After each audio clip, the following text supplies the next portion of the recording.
कहानी की शुरुआत में हम सुनसान रेगिस्तान में जाते हुए एक ट्रेन को देखते हैं और इसके अंदर वर्जिल नाम का एक शख्स बैठा हुआ था। कुछ देर बाद ट्रेन एक जगह जाकर रुक जाती है और वर्जिल वहां उतर जाता है और वहां से आगे जाने के लिए वर्जिल ने एक गाड़ी बुक की थी और वो ड्राइवर भी गाड़ी लेके वहां पे आ जाता है और इस ड्राइवर का नाम कीथ होता है। इसके बाद कीथ वर्जिल को लेके उसकी डेस्टिनेशन की तरफ निकल पड़ता है। अब ये लोग कुछ ही दूर आए थे लेकिन वर्जिल और कीथ में थोड़ी बहसबाजी होने लगती है क्योंकि उसका ड्राइवर कीथ अब वर्जिल से ज्यादा पैसे मांग रहा था। लेकिन अब इस सुनसान जगह पे वर्जिल कीथ की बात को मना नहीं कर सकता था, इसलिए वो कीथ की बात मान लेता है। फिर थोड़ी देर बाद वर्जिल गाड़ी की एसी को ऑन करने की कोशिश करता है तो कीथ बोलता है, सर प्लीज गाड़ी की एसी ऑन मत कीजिए क्योंकि इससे गाड़ी के इंजन में लोड पड़ सकता है और गाड़ी बंद हो सकती है। अब काफी देर चलने के बाद इनकी गाड़ी का टायर पंचर हो जाता है। अब गाड़ी का टायर चेंज करने के दौरान ये दोनों लोग देखते हैं कि एक कुत्ता दूसरे घायल कुत्ते को खा रहा है। ये देख के कीथ से रहा नहीं जाता और वो उस कुत्ते को भगा देता है और जो कुत्ता घायल था वो उसके सिर पर पत्थर मार के उसे जान से मार देता है ताकि उसकी मौत तड़पने की वजह एक बार में ही हो जाए। इसके बाद ये लोग अपनी डेस्टिनेशन के लिए आगे बढ़ते हैं पर चलते चलते इनको रात हो जाती है, इसलिए ये लोग एक जगह कैंप लगा के वहाँ रुक जाते हैं जहाँ पे कीथ वर्जिल से पूछता, सर आप कंपाउंड क्यों जाना चाहते हो जहाँ पर लोग ना के बराबर जाते हैं। जिसपे वर्जिल बताता है कि मैंने वहाँ की एक एडवर्टाइजमेंट देखी थी और मैं वहाँ पे जॉब अप्लाई करने के लिए जा रहा हूँ। फिर अगली सुबह ये दोनों लोग दोबारा से कंपाउंड के लिए निकल जाते हैं जहाँ इस बार कीथ सो रहा था और वर्जिल गाड़ी चला रहा था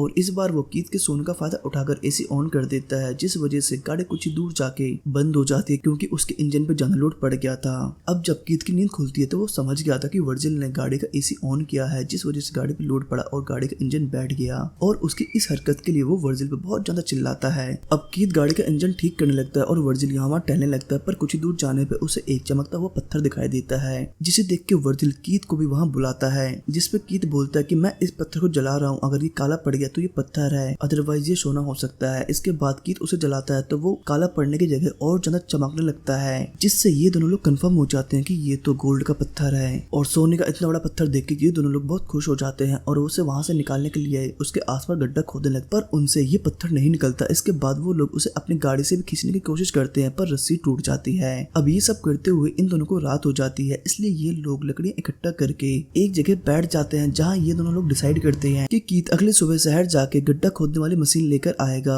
जिससे ये लोग उस सोने के पत्थर को निकाल लेंगे। फिर अगले सुबह कीथ वर्जिल को जरूरत का कुछ सामान निकाल कर देता है और वहाँ से गाड़ी लेकर चला जाता है। अब रात को जब वर्जिल अकेला होता है और खाना बना रहा होता है तो उसे आसपास से जंगली कुत्तों की आवाजें सुनाई देती हैं जिसे देख के वर्जिल बहुत ज्यादा डरने लगता है पर जैसे तैसे करके वो खाना खा के सो जाता है और अगले सुबह जब वो उठता है तो सीधा फ्रेश होने के लिए भागता है। लगता भाई ने रात में ज्यादा खा लिया था पर तभी पोटी करने के दौरान उसके सैटेलाइट फोन पे एक फोन आने लगता है जो कि उसे कीथ ने दिया था, इसलिए वो पोटी बीच में ही छोड़ के सैटेलाइट फोन की तरफ भागता है पर बदकिस्मती से जब तक वो फोन के पास पहुंचता है तो फोन कट हो जाता है। अब वो एक जगह बैठे बैठे काफी परेशान हो गया था इसलिए वो अपना बोरी बिस्तर लेके यहाँ टहलने लगता है। फिर एक ऊंचाई पे जाके उसे एक टूटा हुआ एरोप्लेन दिखाई देता है जहाँ पहले तो वो सोचता कि ये जगह उसके रहने के लिए सेफ है पर उसे उस सोने के पत्थर की रखवाली भी करनी थी, इसलिए वो उस एरोप्लेन में कुछ सामान लेके उस पत्थर के पास जाके अपना टेंट बना लेता है। अब इतना सारा काम करने में वर्जिल भाई काफी थक गए थे इसलिए वो टेंट के अंदर जाके सीधा सो जाते हैं पर कुछ देर बाद तेज धूप पड़ने की वजह से उसकी नींद खुल जाती है, इसलिए वो सोने के पास जाके बैठ जाता है। पर तभी उसके दिमाग में आइडिया आता है कि मैं पत्थर की हेल्प से सोने के कुछ टुकड़े को तोड़ सकता हूँ और इसे करने में वो कामयाब भी हो जाता है। पर तभी वर्जिल के पास कीथ का फोन आता है जो उसे बताता कि गाड़ी हीट होने की वजह से गाड़ी दोबारा से रास्ते में ही बंद हो गई है जिस वजह से तुम्हारे पास आने में मुझे कुछ दिन और लग जाएंगे। अब रात हो जाती है और वर्जिल आग जला के फिर से बैठ जाता है लेकिन आज की रात वो जंगली कुत्ते वर्जिल पे अटैक करने की कोशिश करते हैं पर वर्जिल मसाल की हेल्प से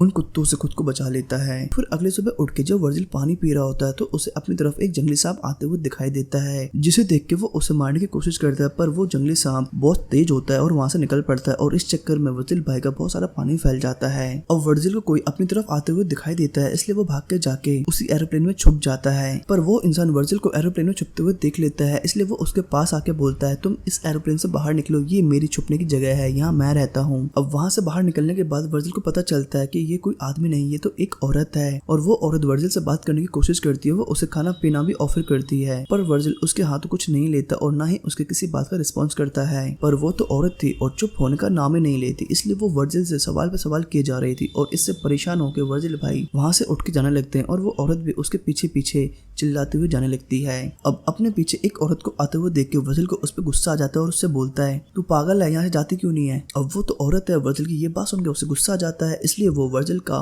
कैंप पर तोड़ने लगती है और वो उससे कहती है कि अब तू यहाँ से चला जा। अब इन दोनों के बीच इतना सब कुछ हो जाने के बाद वर्जिल को उस पर बहुत ज्यादा गुस्सा आ जाता है और वो जाने अनजाने उस औरत को जान से मार देता है। जिसके बाद वो उस लेडी की बैग को चेक करता है और उसमें से सारा इंपोर्टेंट सामान निकाल लेता है और इसके बाद वो उसकी डेड बॉडी को दूर ले जाके जला देता है। अब अगली सुबह जब वर्जिल उठता है तो उसे कीथ का फोन आता है, जहाँ कीथ उससे बताता कि मशीन का वजन बहुत ज्यादा होने के कारण उसे आने में अभी 1-2 दिन और लग जाएंगे। अब फिर से वर्जिल शाम की आग जलाने के लिए लकड़ियां इकट्ठा करने लगता है, पर तभी उसे सामने से रेगिस्तान का एक बहुत भयंकर तूफान आते हुए दिखाई देता है, जिससे बचने के लिए वो अपनी कैंप की तरफ भागता है। पर उससे पहले ही उसका कैंप वहाँ से भाग जाता है, टूट फूट के उड़ जाता है। और अब वर्जिल के पास कोई रास्ता ना होने के कारण वो उस तूफान से बचने के लिए लगातार भागता रहता है, लेकिन उस तूफान में ना जाने कहां से एक लकड़ी आके वर्जिल के पेट में घुस जाती है और वर्जिल वहीं गिर जाता है। फिर जब कई घंटों बाद वर्जिल की आंख खुलती है तो वो देखता है कि अब तूफान तो रुक चुका है, लेकिन उसके पेट में वो लकड़ी अभी भी घुसी पड़ी है और हल्की हल्की ब्लीडिंग भी हो रही है। पर इस चीज को नजरअंदाज करते हुए वो अपने कैंप का सामान ढूंढने लगता है और उसे वो जगह मिल भी जाती है। इसके बाद वो वहाँ पे कुछ लकड़ियों को इकट्ठा करके आग जलाता है। इसके बाद वो जैसे तैसे करके अपने पेट में लगी हुई लकड़ी को निकाल लेता है और वहाँ पे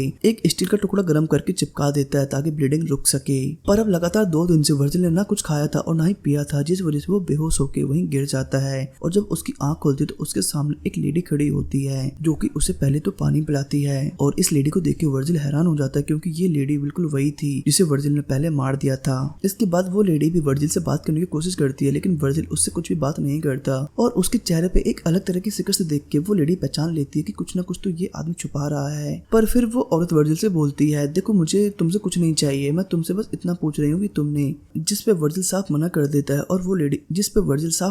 देता है और वो लेडी वहाँ से चली जाती है। इसके कुछ देर बाद वर्जिल देखता है कि उसे चारों तरफ से जंगली कुत्तों ने घेर लिया है कि तभी उसके पास कीथ का फोन आता है और वो कीथ को रोते चिल्लाते हुए बोलता, प्लीज भाई जल्दी आ, तू कहाँ है? इतने दिन हो गए हैं तू मशीन लेके नहीं आ पाया और जल्दी आ, मेरी जान बचा, मुझे इन जंगली कुत्तों ने चारों तरफ से घेर रखा है। इसके बाद वो फोन काट देता है। पर तभी हम देखते हैं कि कीथ तो वहाँ से कुछ ही दूरी पर बैठ के वर्जिल से फोन पे बात कर रहा था और उसे बोल रहा था कि मैं तुम्हारे पास जल्दी पहुंचने वाला हूँ। और इधर देखते ही जंगली कुत्ते वर्जिल पे अटैक करके उसे नौच के खाने लगते हैं और जिस वजह से बेचारे वर्जिल की तड़प के मौत हो जाती है। और जब कीथ